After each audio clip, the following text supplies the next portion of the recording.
Hello everyone! Today we're putting together the head style B from my Chibi Fox pattern.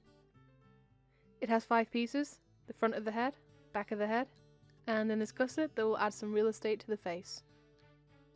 This is good for characters with details on their forehead. For example, this is going to be Espion, and this gusset is perfect for adding or stitching on the gem. It's also worked well for Umbreon. This gusset space meant I could embroider the ring on without having to overlap any seams. It's also a nice shape in general. Let's get started. We'll pop the back pieces away for now and start with the front. The first step is super easy. We want to line up the front pieces from the chin to the tip of the nose and sew them together. I always start by pinning each end to make sure they line up, and then fill in the rest of the area. I do usually pin perpendicular to my seams. I sometimes pin parallel too, it depends on the day. Whatever way you want to pin, or use wonder clips or baste is up to you. There won't be many machine bed shots because I don't really have space to make it a good shot at the moment. I'm hoping to change that next year, so for the most part in this video, if I say I machine sewed a section, you might have to close your eyes and imagine it. With the chin parts attached, they should look something like this. If we take a look at the pattern pieces, you can see the nose is marked out with H, J, K, and the gusset has its counterparts. I really recommend marking these out for a nice even nose. How I start the gusset is to take the face pieces, find the seam line we just made, and post a pin through at H. Then grab the gusset and post the pin through on that same centre marking. Then we repeat that for the next markings on the gusset tip. I'm going to take another pin, and I'm going to feel for that chin seam underneath, and pin so that the gusset is lined up straight against the face. Even if you pin parallel, you can put this pin in here, further back so it's not in your path, but it will still do its job keeping a small area stable. Most plush fabrics like Minky are slippery, so adding these pins back here helps to fight that. If you are a parallel pinner, this area can be difficult because it's a small area with medium to heavyweight fabric and you'll want short pins. My top recommendation for such a small area is basting. I'm going to use a nice bright thread so you can see what's happening, and these stitches will be removed later. You can do a quick running stitch across the nose tip just to keep everything lined up. You can use less pins, sew over the top, and remove them later. If you're a hand sewing kind of person, just hand sew this, it will be so much faster. Welcome back! Pretend you watch me delicately and precisely machine sew this tiny seam with no swearing or crying. I've removed the basting stitches so we're all cleanly stitched, nice and even. Rejoice! For the next step is also fiddly, but it is the last fiddly bit.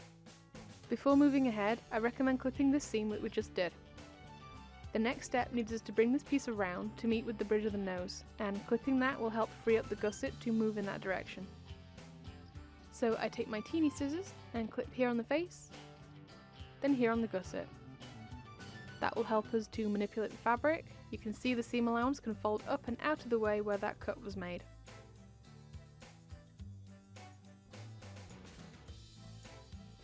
Just like with the tip of the nose, I recommend basting, hand sewing this part if you can. I'm just going to repeat what I did before with the tip, where I'll start lining it all up with pins, baste it down, and then sew on the machine.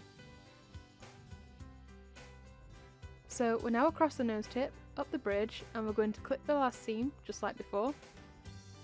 And we're bringing that gusset over again to make the forehead.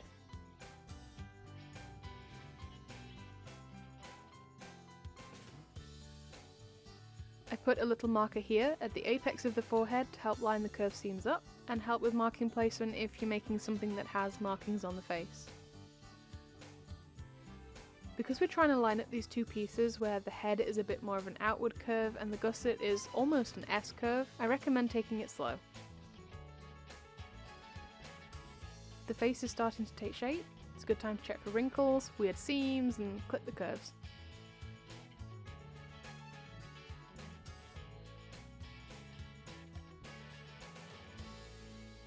Now we need to repeat it for the other side, and it can be a bit more fiddly now, because this time the other side of the nose is already attached, and it's going to want to come along for the ride, and it might try and get in your way. This is why I keep recommending hand stitching and basting. There's just a lot more control with small areas like this. If you want a nice even nose tip, I would say try hand sewing this part and see what you think. Even if you go over it by machine later, the ground width for that nice short line was still there as a guide. So now all we need to do is clip here, repeat that last seam for the forehead. At this point the face is almost ready. We've got the chin, the nose and this big bridge of a forehead. At this point you could put it aside and start on the back pieces. I'm going to quickly do the darts first. It doesn't really matter when you do the darts, you could do them first or last or somewhere in the middle. The purpose of these darts down here is to round out the chin and bring that neck hole inwards. You might find that the earlier you do these, it can make it a bit harder on you if you need to lay the pieces out flat for any reason, because they'll make the piece rounded instead. I do them in whatever order the wind whispers to me that day. This is a good visual. You can see here that the pieces just don't want to lay flat anymore, but at this point I've done all the fiddly parts on the nose and forehead, so it doesn't matter now. Moving on to the back head pieces. On the paper pattern piece I've marked out the ear position, which makes this side the side of the head, and line P is the back of the head, and I usually mark these with an arrow so I don't get mixed up. In contrast, the back of the head is super easy. Just pin the back of the head together and sew along this gentle curve.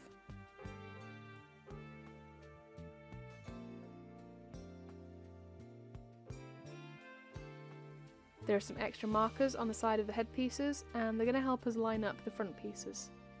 Fun fact, I drew this particular headpiece before I'd added these final notches, so I'll add them now so you don't wonder where they appeared from. So now we have 7 points of reference to line up this big circle. 1, 2, 3, 4, 5, 6, 7. And they match up on the front here. 1, 2, 3, 4, 5, 6 and 7. I like to start from the top centre, so I'll take a pin through the seam line, find the mark at the centre of the face gusset, line those two up to get a nice even start to the pinning. Then I work my way around each of these markers and pin those first. The next one is for the gusset's edge, matches up with a mark on the back pieces. Next there's another one on the cheeks just to be safe. Then finally at the end of the seam at the neck hole. Now everything is lined up, I fill the gaps in with more pins. And now we can sew all the way around from this bottom point to this one. This is a super wobbly shot, but for this long rounded shape you want to sew in little bits, pausing every so often with the needle down, foot up, to reposition the fabric and keep the line smooth.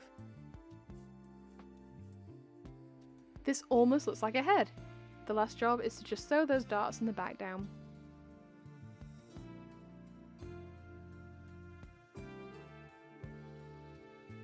One last snip, turn the head, and it's done.